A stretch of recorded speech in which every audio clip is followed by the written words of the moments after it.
Hello and welcome to HITC Sport, and here's another weekly football review from an Irish guy. By the way, I'm glad you all thoroughly enjoyed last week's analysis, the insight we brought to the game, the world-class football coverage. Alright, it's gone, alright? It won't be coming back, alright? So let's all just move past it. I miss it already. Stop everything! Sunderland have actually won a game at the Stadium of Light, in front of a jubilant crowd made up of mostly plastic seats. Since the Black Cats had last won at home, a game show host became president, 12 Premier League managers lost their jobs, and someone mistook the stadium for an actual toilet. You would think that supporters would have just given up hope on seeing their team actually win at home again. When you're spending your Saturday afternoons freezing your bollocks off watching Bristol City and Reading lead with 3 points, you probably start to question whether there is a football god. Duncan Watmore recently snapped his cruise ship and received a letter of goodwill from just, Real Madrid, which is a bit like me stubbing my toe in the fridge and getting a knighthood off the Queen. Not that I would accept, alright? Before any of my Irish compatriots tell me to chuck my passport off a bridge, never forget this fella. Josh Maja, I don't know. Some kid scored the winner 5 minutes into his debut. He's younger than Pokemon. What have I done with my life? So speaking of minor miracles, not only did Sunderland win a game, but Steve McLaren is back in management. No, let's not get crazy. I wouldn't even trust that fellow to walk my dog. You know, the other footballing miracle is that Christian Benteke has finally popped his goal-scoring cherry, exploding all over the face of Leicester City.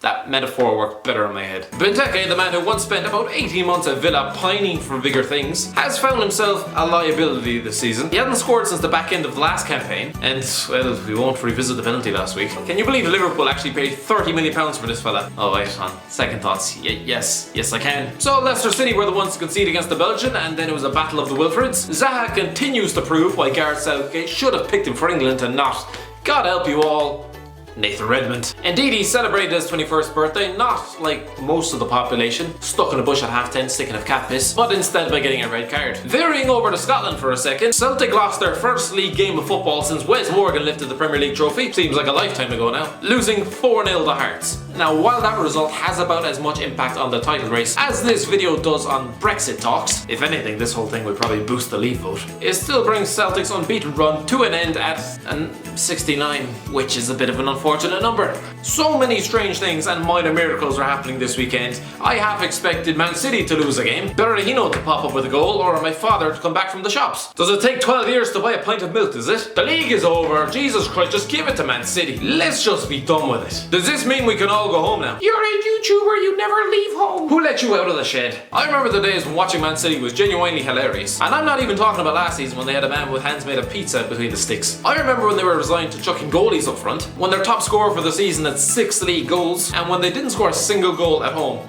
for half a season. Now who's going to beat them? Stoke? It's not happening. Spurs were supposed to be one of the big challenges, but even they got torn apart 4-1. 52 points after 18 games. What are we watching? Is there any hope for the rest of the league? Arsenal beat Newcastle, and I feel like I'm repeating myself every week. Rafa Benitez needs some money in January because that team is pedaling towards relegation. Yeah, they worked hard against Arsenal. Where's the quality though? As has been established, Joselu is about as effective as a Spanish lamppost. Even the ones in Amsterdam have had a bigger impact on the Premier League this season. And Mohamed Diame, oh my god, can you believe this was a thing? Watford lost 4-1 at home to Huddersfield, which sort of makes people think, is Marco Silva all that? Since the Everton rumours, the Hornets have lost 4 out of 5 games. Not great. Things haven't started so well for Alan Pardew, a man who looks like he'd marry his own reflection if he could, losing at home to Manchester United, with Romelu Lukaku once again scoring against a former club of his. Burnley are in the top 6 after 18 games.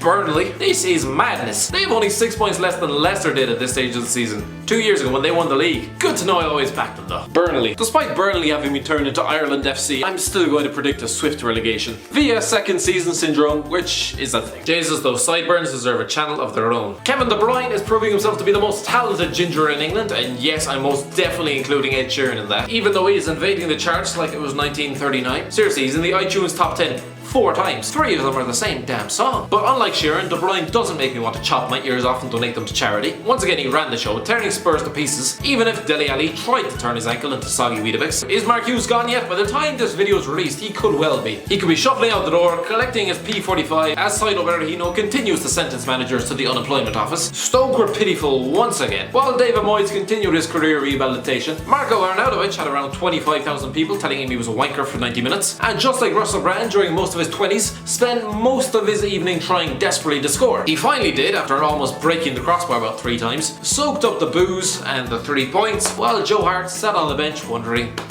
what has happened to my career? Anyway, cheers for watching, lads. It's been our first full year of this channel being in existence. And yeah, there's been some hiccups along the way. Hello and welcome to HITC Sport. Yeah, take your time, it's only your f***ing job. Geez, English football's in some state at the minute. The FA appointing managers every couple of years. And yeah, just chop your forehead off there. Yeah, that's a good lad. Thankfully, I think we've made some improvements since then. But I've got to say, cheers for liking the videos, lads. Cheers for subscribing. You've been terrific all year, honestly. Great stuff. And we've got some big plans for 2018. So watch out for that. Anyway, if you enjoyed this video, give it a like, give it a share. It'd be much appreciated. But most importantly, lads, have a good Christmas and a Happy New Year.